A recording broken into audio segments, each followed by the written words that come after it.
I want to start with something almost everyone has done, but very few people admit. You send a text message, simple, normal, nothing dramatic, and then you wait. A few minutes pass, no reply, so your mind starts filling the silence. Did I say something wrong? Maybe I sounded weird. Why are they taking so long? Then you read the message again, and again. Suddenly, you're analyzing punctuation, tone, word choice, the time they were last online, trying to figure out what everything means. And before you realize it, a simple text message has turned into a psychological investigation. So the question becomes, why? Why do some people overthink every text message? Even when nothing is actually wrong? Let's break it down. The first reason is uncertainty. Texting removes most of the signals your brain normally uses to feel safe socially. No facial expressions, no tone of voice, no body language, just words. And human brains are not naturally comfortable with missing information, especially socially, because when information is incomplete, your mind automatically starts filling in the gaps. The second reason is emotional projection. When you can't clearly see someone's emotional state, your brain often projects your own fears into the silence. If you fear rejection, neutral messages can feel cold.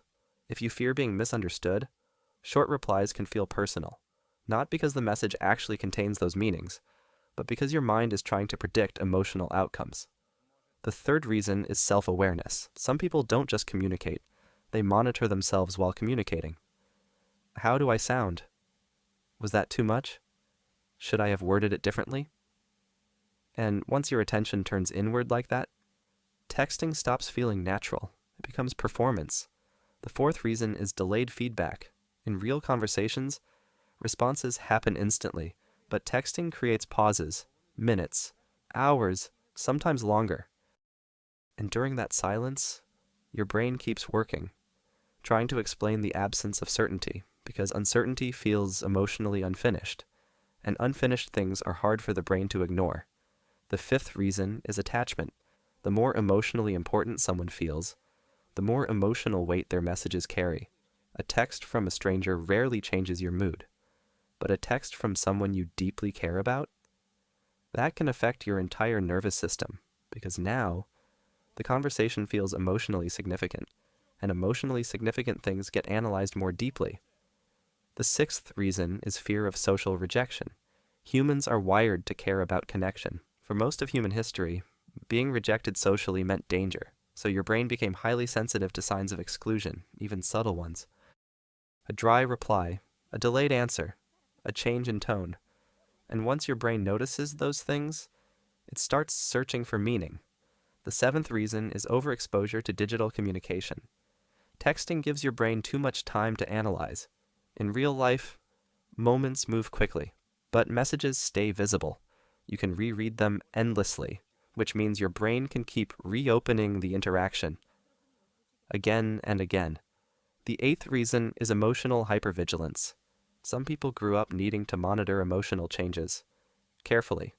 Mood shifts, tone changes, silence, distance. So now, even small changes in texting patterns can activate emotional alertness, not consciously, automatically. And that's why texting can feel exhausting for some people. Because they're not just reading messages, they're scanning for emotional safety. Now here's where it gets important. Most of the suffering around texting doesn't come from the messages themselves. It comes from interpretation, the stories your mind creates afterward. What if they're upset?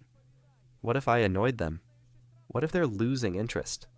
And once your brain starts building those stories, your emotions react as if those stories are already true, even without evidence.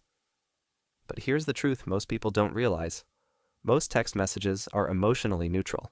Your brain simply struggles with ambiguity, so it tries to create certainty, even when certainty doesn't exist. And that's why overthinking texts feels so compulsive, because your brain believes if it analyzes enough, it can protect you emotionally, but usually it just creates more anxiety. Now, once you understand this, something starts to shift. You stop assuming every silence means rejection. You stop treating delayed replies like emotional emergencies, and you begin noticing something important. Your nervous system is reacting, not just to the message itself, but to uncertainty. And uncertainty becomes much easier to handle once you stop treating it like danger. Because not every short reply means anger. Not every delay means disinterest. Not every message hides a deeper meaning. Sometimes people are just busy, tired, distracted, living their own lives. And once your brain truly starts understanding that, texting becomes lighter. Not because uncertainty disappears, but because you stop needing to solve every silence. And maybe that's the real shift. Not becoming someone who never overthinks again, but becoming someone who no longer believes every unanswered text is a threat, because your worth was never hiding inside someone else's typing bubble. And once you begin realizing that, you notice something else too. A lot of your anxiety around texting was never really about the message itself. It was about what the message made you feel: uncertainty, distance, lack of control. Because texting creates a strange psychological space where your brain has information, but not enough information. And for an anxious mind, that gap becomes dangerous, so your brain rushes to fill it with assumptions, predictions, worst-case scenarios, not because it wants to hurt you, but because it's trying to protect you from emotional surprise. The problem is, most of those imagined scenarios never happen, but your nervous system still reacts to them as if they're real. And over time, that creates emotional exhaustion, because you're not just having conversations anymore, you're mentally carrying them. Long after they ended, replaying messages, checking replies, analyzing tiny details repeatedly.